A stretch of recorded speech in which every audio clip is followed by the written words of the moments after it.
Salam sejahtera buat kita semuanya. Saya berharap kita semua dalam keadaan sehat selalu. Perkenalkan, nama saya Hana Erika Yosefin Lumbantobing. Saya mahasiswi dari Program Studi Pendidikan Tata Busana, Universitas Negeri Medan, Stambuk 2018. Di sini saya akan mempresentasikan proposal kegiatan PKM kewirausahaan dengan judul Masker Anti COVID-19. Belakangnya yaitu banyak masyarakat yang tidak mematuhi peraturan untuk memakai masker, di mana pemerintah sudah membuat aturan untuk masyarakat yang sedang melakukan aktivitas di luar rumah untuk memakai masker. Namun sayangnya banyak masyarakat yang tidak mematuhi peraturan tersebut. Beberapa alasan mengapa masyarakat tidak mematuhi untuk memakai masker. Yang pertama, tidak nyaman. Yang kedua, minimnya ketersediaan masker bedah dan mahalnya masker N95. Dan yang ketiga, memakai masker kain biasa tidak ada gunanya karena hanya menutupi area hidung dan area mulut saja. Baiklah, di sini saya akan menjelaskan pengertian dari virus COVID-19. Virus COVID-19 merupakan jenis virus yang diidentifikasi sebagai penyebab penyakit saluran pernapasan yang pertama kali muncul di kota Wuhan, Provinsi Hubei, Tiongkok. Virus ini menyebabkan penyakit saluran pernapasan dengan gejala seperti batuk, demam, dan pada kasus yang serius, yaitu penyakit pneumonia. Penyebaran utama coronavirus adalah melalui kontak dengan orang yang sudah terinfeksi, saat mereka batuk atau bersin, dan melalui kontak dengan tetesan air liur atau cairan lendir hidung orang yang terinfeksi. Selanjutnya, saya akan menjelaskan mengenai pengertian masker. Pada umumnya, ada dua jenis masker yang dipakai sebagai APD untuk penanganan pasien COVID-19, yaitu masker bedah dan masker N95. Masker bedah merupakan masker penutup wajah yang memiliki 3 lapisan bahan yang dipakai sekali saja, sedangkan masker N95 memiliki bentuk yang dapat menutup area mulut dan hidung lebih rapat lagi. Nah, kedua masker ini sangat cocok untuk mencegah penyebaran virus corona. Untuk mengurangi resiko penularan dan mencegah penularan kepada orang lain, pemerintah menyarankan masyarakat yang bukan tenaga medis untuk memakai masker kain saja, walaupun masker kain tidak seefektif masker bedah dan masker N95. Selanjutnya yaitu rumusan masalah. Dari paparan teori yang sudah saya jelaskan tadi, kita mengetahui bahwa masker kain tidak seefektif dari masker bedah dan masker N95 dalam mencegah penyebaran virus COVID-19. Maka dari masalah tersebut, muncullah ide untuk membuat masker anti-COVID-19, di mana masker anti-COVID-19 ini merupakan masker kain yang memiliki fungsi yang sama seperti masker bedah dan masker N95. Adapun tujuan kegiatan, tujuan dari pembuatan masker anti-COVID-19 yaitu untuk menarik perhatian masyarakat untuk memakai masker.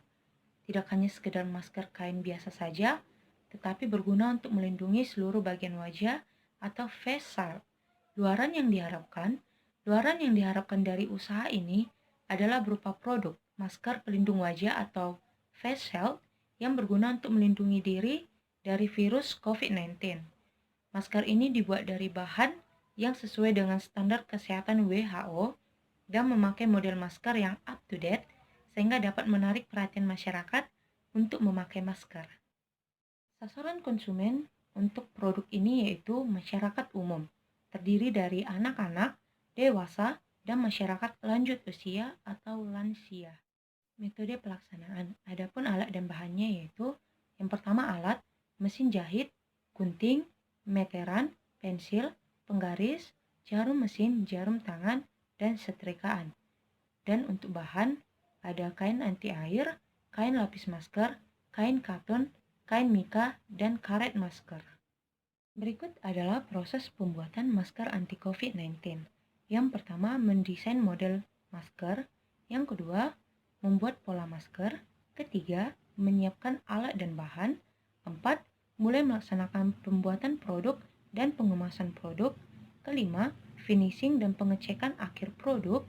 Dan yang keenam, packing produk. Awal kegiatan program. Ada 6 rencana kegiatan. Yang pertama, pengumpulan bahan dilakukan pada bulan pertama dan bulan kedua. Uji kelayakan bahan dilakukan pada bulan pertama dan bulan kedua. Proses pembuatan dilakukan pada bulan kedua, ketiga, dan keempat. Pengemasan dan pemasaran dilakukan pada bulan kedua, ketiga, dan keempat. Pembuatan laporan dilakukan pada bulan keempat. Pemaparan hasil produk dilakukan pada bulan keempat. Adalah anggaran biaya. Yang pertama, perlengkapan yang diperlukan.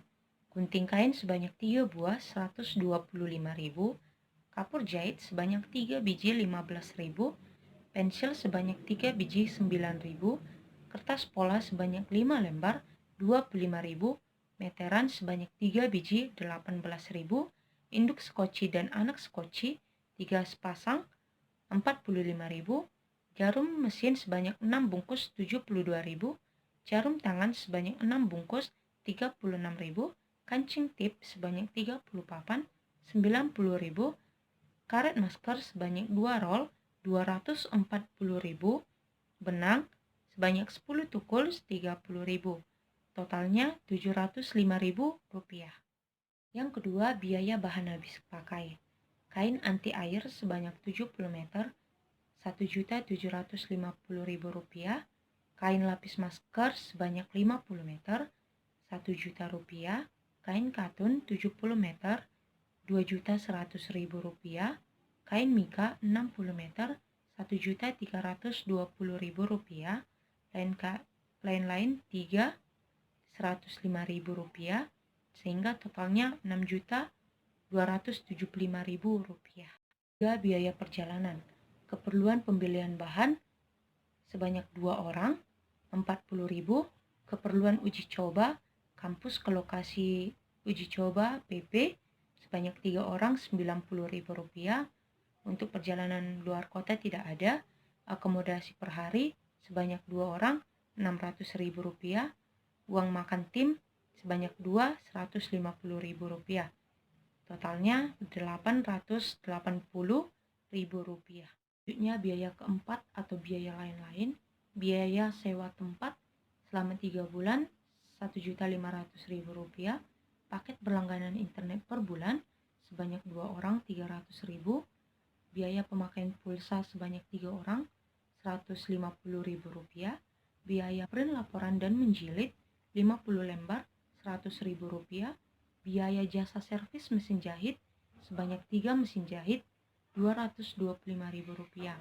Totalnya Rp2.275.000.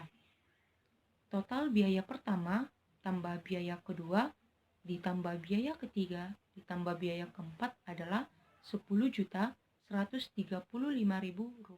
Adapun kesimpulannya yaitu masker kain menjadi pilihan sebagian masyarakat di tengah kelangkaan masker bedah dan masker N95 dalam upaya melindungi diri dari virus corona atau virus COVID-19.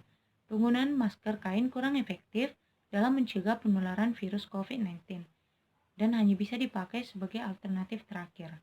Mekanisme penularan virus antara lain melalui percikan air ludah dan airborne atau partikel kecil yang terbawa udara. Masker kain tidak memiliki perlindungan layaknya masker bedah yang terdiri dari 3 lapis. 3 lapisan pada masker bedah yakni lapisan luar anti air untuk melindungi droplet, lapisan tengah sebagai filter kuman, dan lapisan dalam untuk menyerap cairan yang keluar dari mulut si pemakai. Tingkat perlindungan masker bedah ini sekitar 56% bagi partikel droplet berukuran nanometer. Dari masalah tersebut timbullah inovasi masker kain yang memiliki keunggulan, yaitu masker yang terdiri dari 3 lapis dan memiliki pelindung berupa face shield dan topi, sehingga tidak ada kata yang kurang efektif dalam mencegah penularan virus corona atau COVID-19 jika memakai masker kain anti COVID-19 ini.